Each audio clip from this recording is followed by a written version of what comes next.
If you're heading out to a Packer game, you need to look the part. Ah, that's better, but something's still missing. Oh, the iconic cheesehead. But how did this wedge of Wisconsin history come to be? We're about to find out.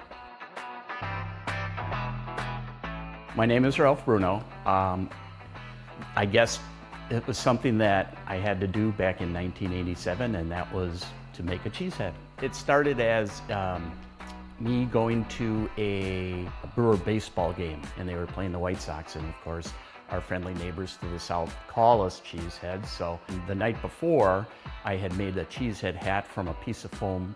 I was reupholstering my mom's couch at the time, and so I cut it in the shape of a triangle and got a wood burner out and put holes in it with a wood burner and gave it a golden color and wrapped everything into all cheeses into one.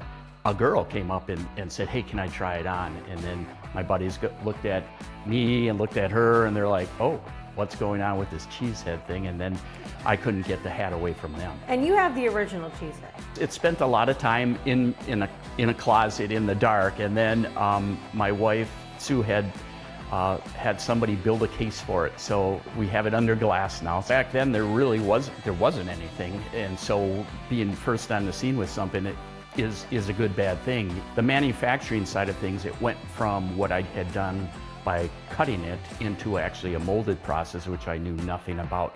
But my background in pattern making and mold making allowed me to go into that side of things. So I thought, for what I wanted to do, foam in action, so I put together Foamation, and so we started the company. So you had, decades with it, but you sold the rights to the Packers in 2023? The feel that we had gotten over the years by working with the Packers, it just was the perfect fit. Early on, we became a customer of Ralph and Foamation, and now for us, it's about how do we become good stewards of the Cheesehead brand. We want to carry on the history of what Ralph created. Never believed that we'd be talking here 38 years later about something I had done that had no financial plan. It was just just a whim kind of thing, and everybody has that opportunity, and I think that's hopefully what people get out of it too, is like, I have a cheesehead in me, somewhere, somehow, and I believe we all do. So from couch cushion to cultural icon, the power of the cheesehead is here to stay in Wisconsin. Reporting for CBS 58 Hometowns, I'm Alex Corradetti.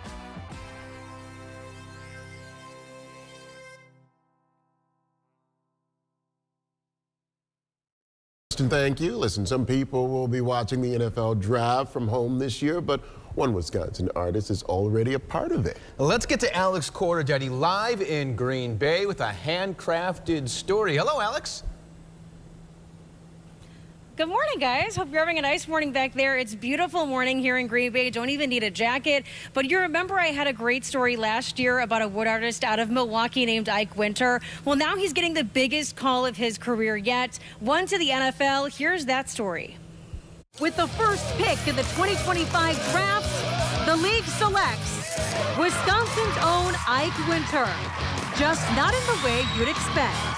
Well, Ike didn't make the draft. He certainly made the cut. Watching the Packers, we're never bored. But with other teams, we simply grin and bear it. Ike is a first-round talent in the world of wood. His materials often pulled straight from the trash, turning curbside into collabs. His viral creations feature the Bucks, Brewers, and Blackhawks, work that leads him to his biggest play yet. The NFL reached out to me on email. The challenge or the project was to recreate all 32 NFL teams in my style of art. So like all reclaimed wood, no painting, no staining. Can we bring all 32 to life from wood from the side of the road? Cue Justin Wright, an art director on the NFL's brand experience team. The theme for this year is built by community, with the idea that he's, sourcing from the local community. It just made for a perfect story for our overarching thematic for draft. So Ike spends 3 weeks finding all the right pieces to bring each logo to life. You have 32 teams, each of them has like 3 to 5 colors, and you have a big pile of furniture. And really from there, it was just like, we did a first draft, no pun intended. With that, Ike is on the clock in a 40-day sprint to the goal line. The project, all in all, is about like a 600 to 700 hour project. So we did 500 hours in 40 days to beat the deadline. Long hours and late nights leading these logos into an unforgettable lineup. They're going to be lining the player walkway. So when a player gets drafted, they hear their name, they put on the cap, and they walk through the hallway to the stage. Each one grouped by division, guiding the way as future stars take their first steps into the league. And it really felt like the perfect opportunity for this vision to come to life. Seeing this NFL community that they've just been welcomed into right before the final moment where they hit the draft stage. But of all the teams in the lineup, one hits closer to home. And then the Buffalo Bills piece was kind of the most special to me. My grandpa played for the Bills and was drafted to them. Raymond Kuffel, Ike's grandfather, was drafted in the 1940s. Ike never met him, but this project touched down on his legacy. It's been super cool to bring his story to light. I'm his grandson doing something related to him 81 years later. A connection built from memory and a few hundred pieces of reclaimed wood. After honoring the past, Ike knows exactly how to finish this story. The Packers G. So the G was the last thing I did. I wanted that to be the last part of the project. Can't wait to pass these along to the NFL. Built with a home field advantage and a whole lot of heart. For the hometown station, here's the hometown team. In Butler, Alex Corradetti, CBS 58 News. Now, the biggest question that Ike and the NFL keep getting is what happens to those huge wooden logos after the draft is over this weekend. That is still up in the air, but I did tell them to provide updates to me as soon as they hear back. So we don't know what's going to happen to them, but it'll be exciting to see where they end up. But how amazing was that? He made all 32. Yeah, that was a great story, Alex. But some of them looked like they had a color. Like, he didn't paint, but it looked like there were some colors. Is that just like a trick of the eye because of the different tones? Yeah, it's shading. So there's 1 through 5 shades of different woods that he used. So it's really kind of like an artistry in itself to just shade the wood. That's amazing. Out of sports, where the Milwaukee Brewers now have the best record in all of baseball. The Crew scored 11 straight wins after crushing the Mariners last night. It was a great game. The streak began with Brandon Woodruff's first start in 2 years. Why not keep it going with him on the mound? He tossed 6 shutout innings. George Kirby took a no-hitter into the 6th. But here come the Crew. Christian Yelich, Jackson Chourio, and Isaac Collins with 3 straight runs scoring hits to turn a dominant Seattle pitching performance into a 4-zip Milwaukee lead. But this is the moment that sealed the deal. Giannis is the Eastern Conference Player of the Week. Bobby Portis is set to make his return to the lineup tonight, and the team is on a 4-game winning streak. Things seem to be going well, to say the least, as the Bucks approach the end of their regular season. They look to keep things rolling tonight against the Minnesota Timberwolves. Tip-off is set for 7 o'clock at Fiserv Forum. As we've been saying, the NFL Draft gets underway in Green Bay tomorrow, and one Milwaukee-based artist is taking full part in all the fun. Ike Winter got the call of a lifetime from the NFL. We first introduced you to Ike back in the fall of 2024, right here on The Morning Show. He's an eco-sustainable wood artist whose viral creations have captured national attention. But now he's making his biggest play yet, with all 32 teams lined up for an unforgettable moment, making all the logos from reclaimed wood. No staining, no painting, just raw material, and a real challenge, one that Ike welcomes. So I love playing games, as you guys know, and I thought we would play a game called Go Pack No, which is trivia. So the first question should be easy, so I'm just gonna throw it your way. You guys ready?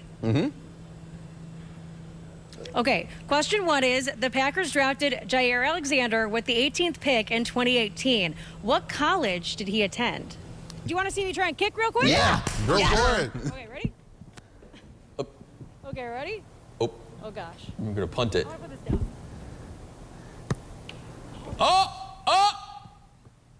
I can't tell if that went in. This is good. This is good. It got in. It's good. It's good. Welcome back, everybody. This is a story we've been following for a while now. The Packers are hosting a competition to try and find their biggest fan. Could it be you? I don't know. Thousands of people actually across the country submitted their photos, and only 5 finalists were selected for this. One of the potential superfans lives here in Wisconsin and happens to have 4 legs. More time. One hand than you think it is. Put it down. Okay. Okay. Oh my God. There we go. My eyes can't see too well. Is that Jordan Love out there? I mean, you're ready for the sure Super Bowl. You're ready for the Super Bowl. Now here inside the gallery, I wanted to shine a light on the Buffalo Bills helmet just for Ike's grandfather, Raymond Kuffel. It was such a cool connection that he shared with me during our interview. I just think that's such an amazing experience. The NFL had no idea that his grandpa at one point played for the Buffalo Bills. I just think that's an amazing connection. And he said that he really got to talk more about his grandpa. People have been sending him stuff about his grandpa's career that he had no idea about just from seeing this story and learning about this experience at the NFL draft. Ike says he has no idea what's going to happen with the wooden logos, but he will keep us posted. I'm going to go. Just don't trip okay, over I think the this cords. is Derrick Henry I'm going against, so this is kind of... he's you're fast. right. Don't trip over the cord. Tim, make me look okay, all right? Yeah. Okay. Oh, God. 3, 2... I'm going for it! Yeah! Look at that. Oh, is that? Something fell out. Dragging defenders behind her. Just like Derrick Henry. That's right. I'm sorry, guys. It's so hard. Okay, this one's kind of a toss-up. Well, it shouldn't be for you guys. You guys know your stuff, right? The second question is, who was the last wide receiver the Packers used a first pick on? There are some options on your screen. Think about it and take a guess. But this is a really exciting vibe. All the media is here this morning. I got to see some of the challenges the NFL has set up. It's getting so pumped up out here. I'm in the gallery. It's kind of a cool spot. They've got players' shoes, players' helmets. It's a great spot if you want to check out the history of the NFL, too. They also have a 40-yard dash challenge where you can race a player through this giant long screen. It's pretty awesome. Maybe if we're lucky, I'll do that for you guys later, but in general, this is starting things off here. The draft officially kicks off at 7 p.m. tonight, so lots of Packer fans here in Titletown. Live from Green Bay for the draft, I've got all the fun and the festivities planned for this weekend.